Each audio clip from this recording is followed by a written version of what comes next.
Hi, this is Jay. This is Bob. And this is Steve. And we are Alpha Quadrant 6. We are a science fiction review show. So what happened was Star Trek, or CBS, came out with something called Star Trek Short Treks. Yes. Not Star Trek Shorts, because if you search for Star Trek Shorts, you're going to find pictures of literally shorts. Of pants. Of Short pants, pants. pants. Short pants. They're nice, though. Yeah. But these are, we don't have a definitive time. It's not like, one was 8 minutes, one was 15 minutes. These are short episodes about characters that you already know, like Saru, or there could be an episode about a brand new character that we've never met before. And it is unusual because, typically, not more than typically, almost invariably, it's either like a 30-minute or an hour-long show with of course, any commercial. So a 10 to 15 is common on the more cable channels, but not on regular, major broadcasts. So this is a little bit unusual, and I loved it. I loved the 2 episodes we saw. Yes, we're going to review the first 2 episodes. What's interesting is that I think CBS, they knew that they were starting the Star Trek Discovery Season 2 late. Yeah. So this is our teaser, right? This will keep us going, which is a great idea. Put out some shorts. The first one was The Brightest Star, which was essentially Saroo'S origin story. Yeah, right? It was good. It was very good. I not really what I liked expected. it. Not what I expected. He's the only Kelpian in Starfleet, and now we know why. Yeah. And I love the idea that they can just say, hey, zoom into this guy's, the year around his backstory of how, and why and how he was able to achieve what he did. And a lot of the stuff that they drop hints throughout the season is kind of fleshed out a little bit more, in these shorts, which is a great way to do it. Give a little teaser, like wait, and which causes you to have questions, and then they answer some of these questions in these shorts, which is a great idea. And there's things that you find out that are built into the episode, like of course, we're going to give some spoilers here. We're encouraging people to watch, but we're also going to say some things because I want to discuss some details. Because we find out about Saru, and that was implied by everything we saw in this episode, that Saru is really intelligent. Yeah. Because you didn't get the idea that he was brought up in a society where there's formal education and all that. For a Kelpian, he's a genius. Yeah, he's a genius.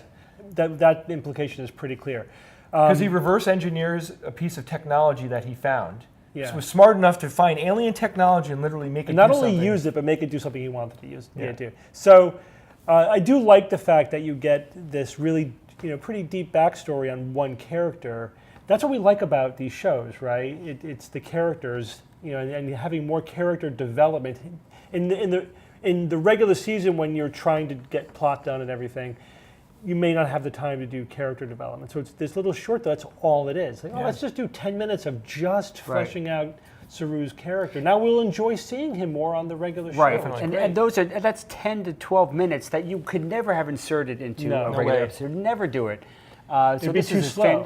Fantastic idea. If we go back to Star Trek, the original series, there was an episode where Spock had to go back to Vulcan. Yeah. Right? Because the Amok time? The Amok time was like mating. Amok, I always say mating season when I think of this. It was. Well, yeah, pretty much was. Vulcan mating season. So that was cool because we got to learn about Spock. It kind of achieves that. But you can't do that for every character. And you certainly aren't going to throw away an entire episode on a throwaway character, on just some other character. Right. You want not to say that Saru's a throwaway character. He's not. He's a major character. No, but what I mean is, though, like in the second episode, Calypso, it was a character. Now, I suspect, though, we're going to see that guy again. I don't know. So let's go to the second episode. Okay, let's do that. Very interesting. So I don't know how much I want to give away, but this takes place outside of the time frame of the series, right? Very much outside the time frame of the series, and it's just. There's so many little teasers in there.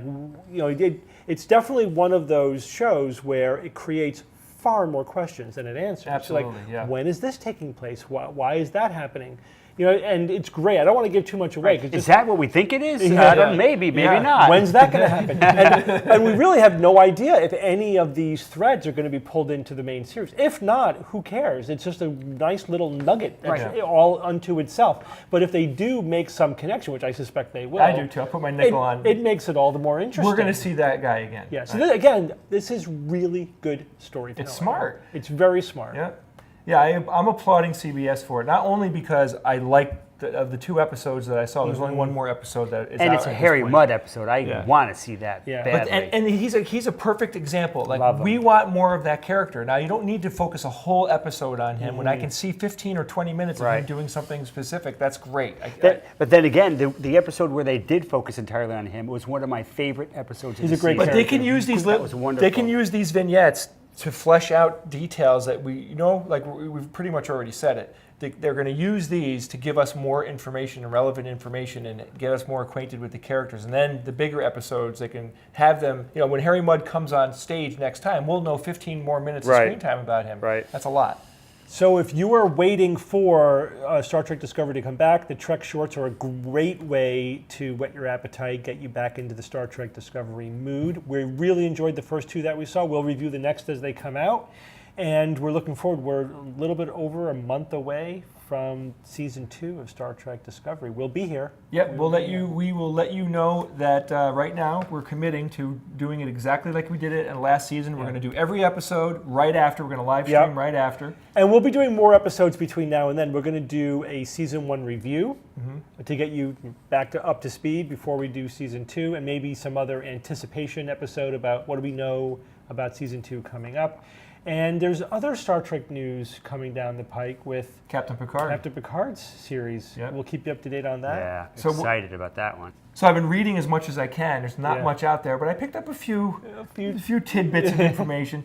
Well, one, I really get the sense that Patrick Stewart has got his thumb on this thing. This is good. Yeah, meaning he's not. He's brilliant. Yeah, but he's got the gravitas to do Yeah. that. He's not letting it. It seems like he's quality controlling it, and I think they're really looking at it. They're saying, this is going to be different. This is not going to be like traditional Star Trek stuff. This is going to be a different look. Bring with it. that character and that actor, go for it. All right, but you know what the Star Trek news I'm most excited about?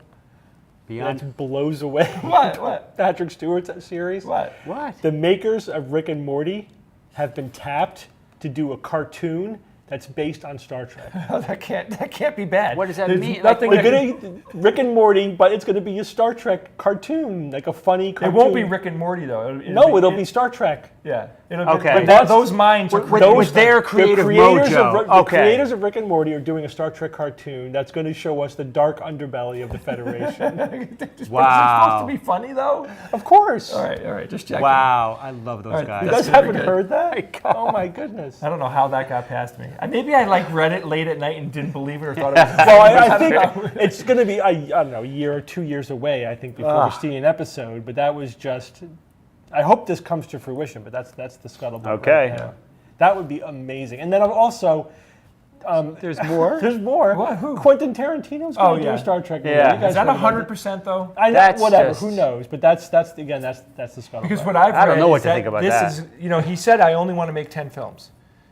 Quentin, That's ridiculous. well, Whatever. I'm just- okay. I'm- I love him. It's though. not ridiculous. He Bob, the guy spends like 5 years making a movie. You know Yeah. what I mean? Like he does Okay.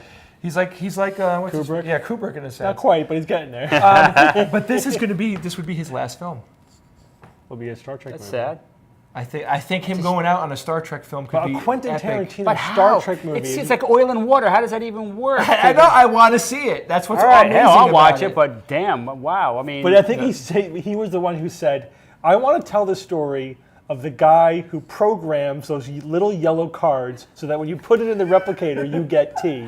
I want him to tell his story. I love it. kind of like the Below Decks episode. Yeah, right. Yeah, like people Yeah. who are disgruntled Starfleet employees. These fucking yellow data cards suck. Give me a blue card. Why are they different colors, by the way?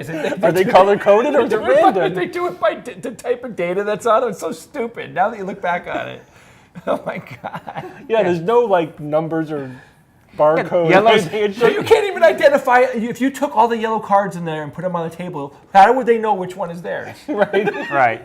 Well, the yellows are exabyte cards, the blue ones are petabyte, and the green ones are yottabyte. But Bob, I don't Right. care. Or is it like Obviously. USB A and USB B and USB C? Are they not backward compatible? I don't care what year it is. If it's the year 3000, I don't care. Somebody would have taken a piece of tape and written their name on it. Or scratched it with a tip of a hypo spray. I Like, want to see somebody take one of those data cards, put it in, go, damn, take it out, turn it around, put it in the other way, and go, damn, again, have to reverse it. the third time, yes. The one that hurts the most. I had it right the first time.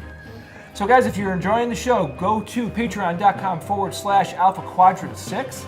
And you can also go to facebook.com/Alpha Quadrant 6. And you can join the online discussion. Yeah. So please join us. We'll see you soon.